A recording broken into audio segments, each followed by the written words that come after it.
Hi, Kuro. So I was mainly wanted to talk to you about Team Liquid on the group stage. You guys came into the tournament. You had just won the Super Major, and you had a big boot camp over the downtime. What were you guys feeling in the first day, when you in the player hotel, on those first games? Give me an insight into your mindset as a team. When we arrived here, I felt excited. Even a bit my nerves, a little bit nervous. Right. It's real. It's starting again. So that's how I felt. And it settled. Yeah.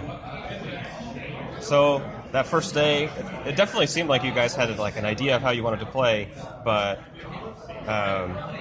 especially the Broodmother pick, it seemed like it was getting counterpicked by teams picking the Tiny, for instance. Do you think that as you went on, you guys sort of adapted to those picks and were able to pick around that counterpick? Because teams kept picking Tiny against your Broodmother all game, all series, but you guys had more success as the tournament went on against that. Well, in fact, Tiny hasn't won at all against us. Oh, really? Okay. Our Broodmother has won against Tiny every single time. I think we played against 6 or 7 Tiny games, regardless of Broodmother. Yeah. We beat it anyway. So. Yeah. Just don't think it's a very good hero, huh? It is a good hero for sure. There's some coincidence to it that we just kept playing against it. But yeah. As a matter of fact, we were just a bit surprised that a lot of teams were just taking our strategies. That's what happened. Yeah. This is what happens when you're the favorites. You have to deal with it. And right. Actually, most of the teams we played against, they were very it was shocking. We played against Io Jaro, for example. Right. That was a strategy we invented in the bootcamp. Played against a few teams, and obviously they just took it themselves. Right. And then they played in the official game against us, and we were well. So you scrimmed against them, Io Gyro, and then it ended up in your competitive games. Yeah. In the against us, that's smart, Yeah. They don't show it to us in the practice games, then they pull it off. Right. And we were a bit surprised, so I should have been more careful about that. Yeah. But it's unpredictable for me, to be honest. Yeah. And, as the group stage went on, we just adapted. We just accepted the fact that teams are willing to play every strategy there is at this point. Of course, yeah. It's one of the reasons why it's such a close group, for both groups. It's never been so close ever. Right. People are just adapting much faster than ever before, and more willing to play these unique heroes. Yeah, that's pretty much it. So you think that coaches are influencing that? Because in years past, that's definitely not the case. It seems like teams stuck to their strategies for much longer, whether they were successful or not. But do you think coaches analyzing the top teams, giving their teams ideas of what to play, do you think that's influencing how the metagame's evolving in this tournament? Yeah, that's a smart statement, because I've been thinking why that is the case, and I've come to a similar conclusion that I think because of coaches, teams are just more willing to be more open-minded. There's an objective person, an objective-minded person about the game. Because when you're part of the team and you're playing, there's you're attached to some things, emotionally, and the coach can just very objectively tell you how it is. Right. They can give you the statistics, let you know, hey, you may feel like this is good in the game, but actually... It accelerates the process pretty much. Yeah. Yeah, it could be one of the reasons. I think it is one of the reasons. Yeah. The other reasons are that people are just more hungry to win and more serious too. Yeah. So you think... I see...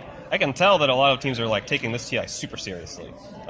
In years past, even some of the worst teams were almost that Seattle vacation idea, right?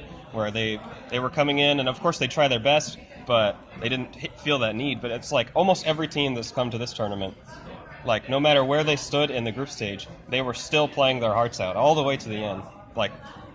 Even down to the tiebreakers yesterday, it was crazy. Yeah, definitely. The competition is just growing every year. Yeah. One more thing. Oh yeah. So I heard from Matsumaman last night that it was an accident. The game where Mind Control misclicked and you ended up playing Clinks. Yeah.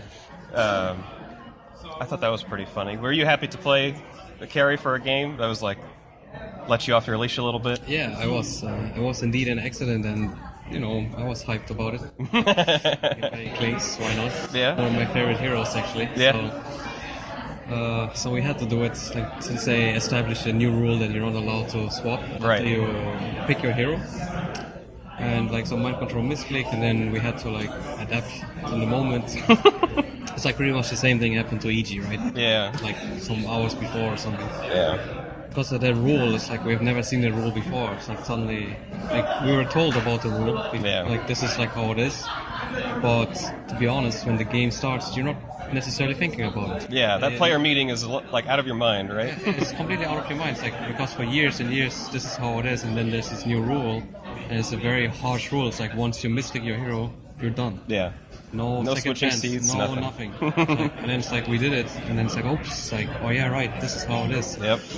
And I think now everyone adapted. They actually patched it even that if you click the hero, it's gonna confirm if you really want to pick the hero. Oh, nice. Yeah, so that they don't want that mistake again. That's funny. Nobody wants that. And yeah, but it worked out well for you guys in the end. yeah, I played Klings. It was fun. Yeah. I liked it, and I can do it again. Oh, so a little insight into group state bracket play, huh? We're gonna see some KuroKy later on. Yeah, maybe. Yeah, maybe. Okay. Well, thank you for your time today, Kuro. I know you're a busy man. I'm gonna let you get back to your business. Thank you. My pleasure.